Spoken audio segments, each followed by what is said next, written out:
And so the courier who had cheated death in the cemetery outside Good Springs cheated death once again, and the Mojave wasteland was forever changed.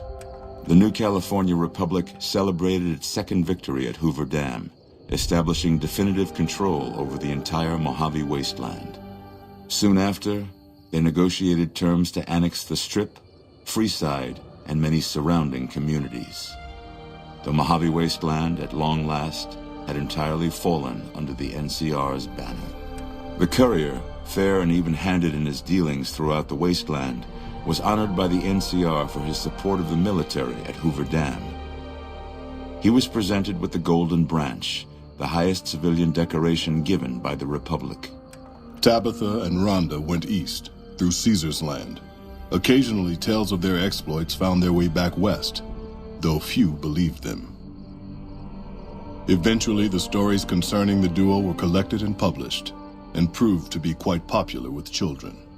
Invigorated by his travels with the courier, Raul once more took up his guns in memory of his lost Rafaela. Soon after, the Mojave was filled with tales of the ghost vaquero who hunts down those who prey on the weak.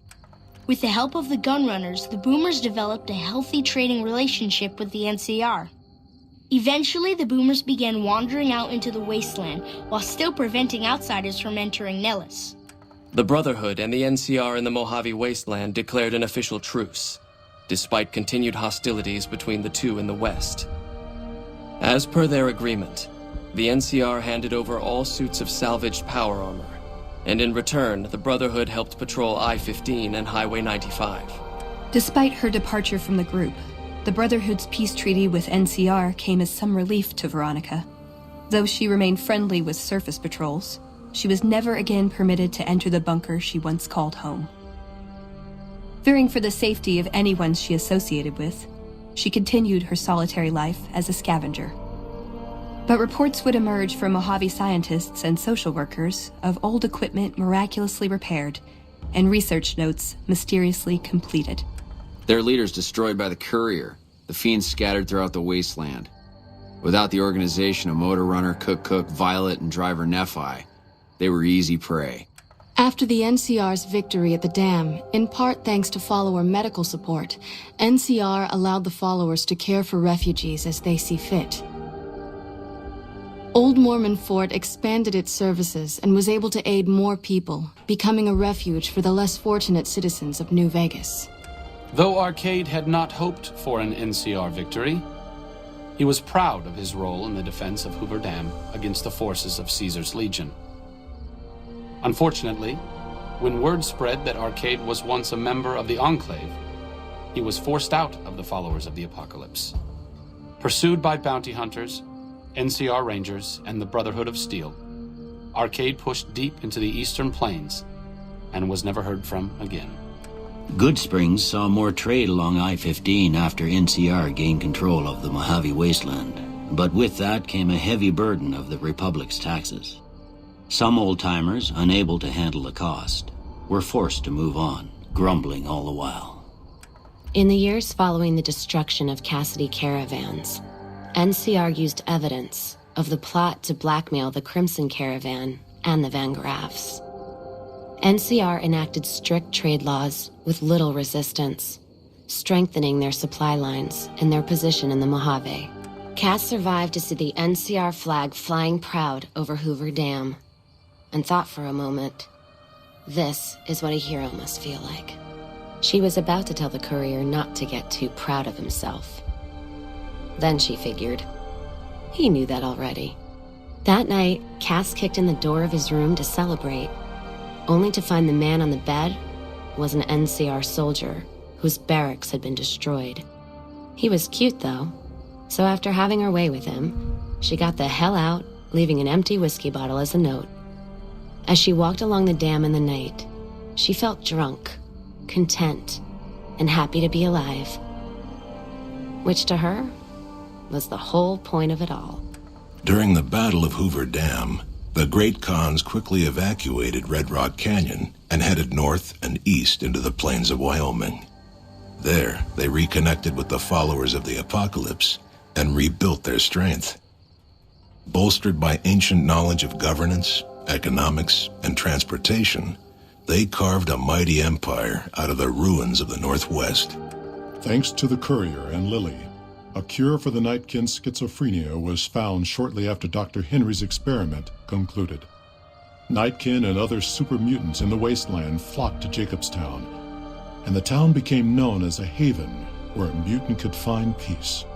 Lily continued to take her medicine at half doses, and although she remembered her grandchildren, her mind remained muddled and confused. Eventually, she parted ways with the courier and traveled west, seeking the remnants of her past.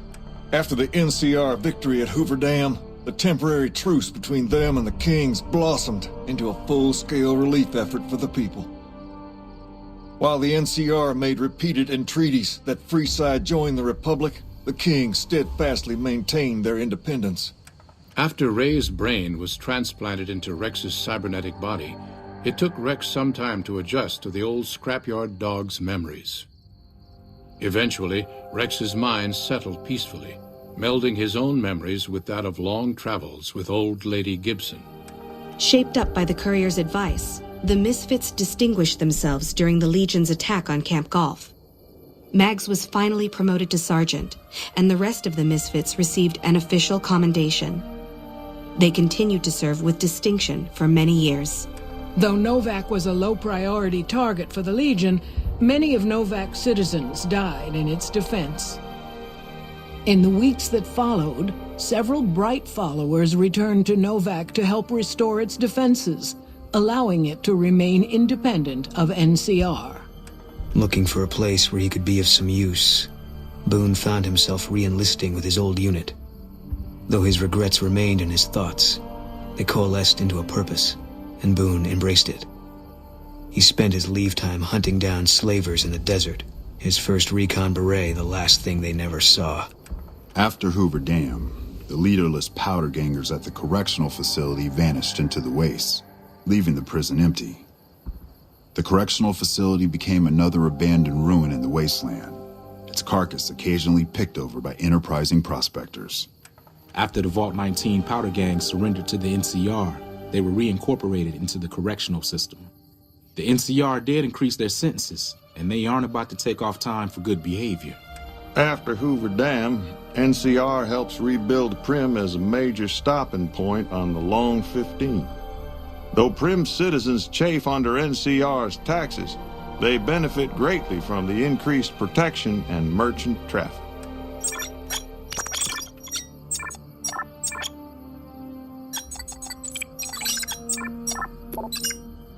Defying Chief Hanlon's worst fears, NCR's Rangers persevered and distinguished themselves during the Second Battle of Hoover Dam.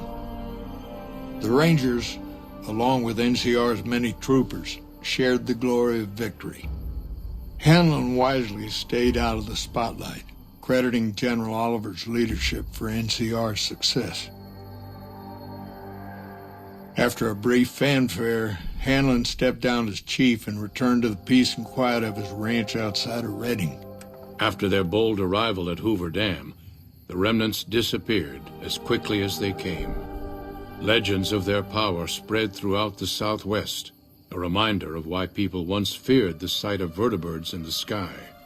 And so the Courier's Road came to an end, for now.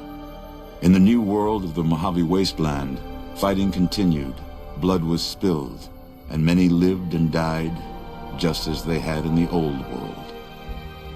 Because war never changes.